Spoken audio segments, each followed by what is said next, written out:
inakutegemea, na kata inakutegemea, na shule inakutegemea, wazazi wanatutegemea, wanafunzi wanatutegemea, sisi ni walimu.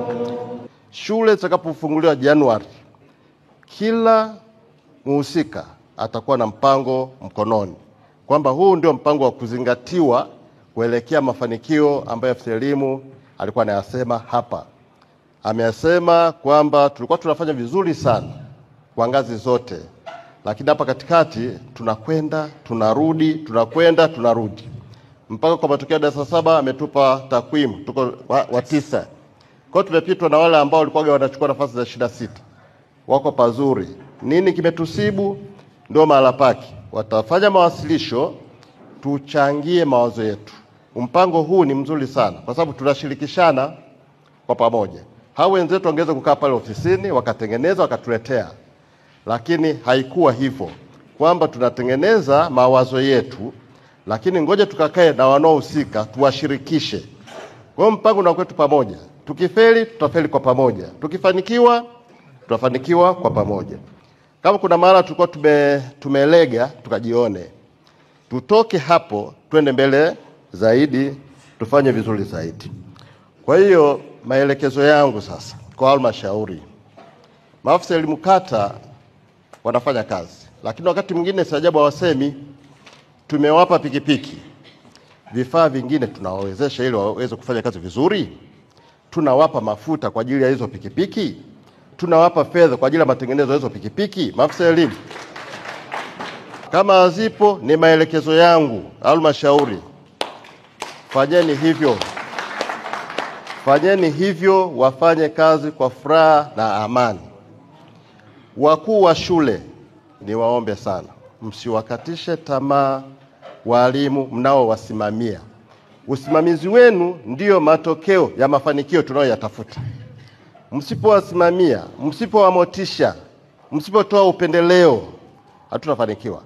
Kwa hiyo mkasimame kama watu wenye kutenda haki. Kila mmoja na atendewe kwa kile kinachomstahili, kwa wajibu anaofanya, apate na haki yake. Halmashauri wa maafisa elimu, simamieni watu hawa vizuri. Msiwabague, msifanye vitu vyovyote vile ambavyo vitawakatisha tamaa. Waruhusuni wakasome walimu, ili waweze kubridge ile gap ambayo inawafanya wasiweze kutekeleza majukumu yao sawa sawa. Lakini mwasaidie kuwaeleza hiki mnachoenda kukisoma kiendane na mahitaji ya kwetu sisi.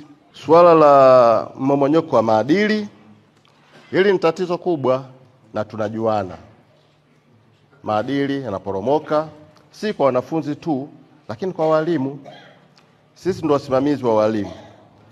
Tuhakikishe walimu wetu hawamomonyoki kimaadili na hawamomonyoi maadili ya wanafunzi.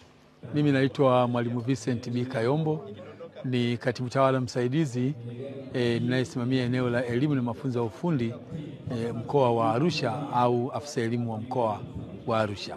Mkoa wa Arusha umekuwa na ufaulu unaopanda na kushuka. Kwa hivi tumepanga mkakati na kuanzisha mpango mkakati wa elimu wa mkoa kwa mwaka 2026 ambao una malengo 22 ya kutekeleza. Leo tunakwenda kufanya kikao na wakuu wa shule na maafisa elimu wa kata na kukumbushana majukumu ya kutekelezaji.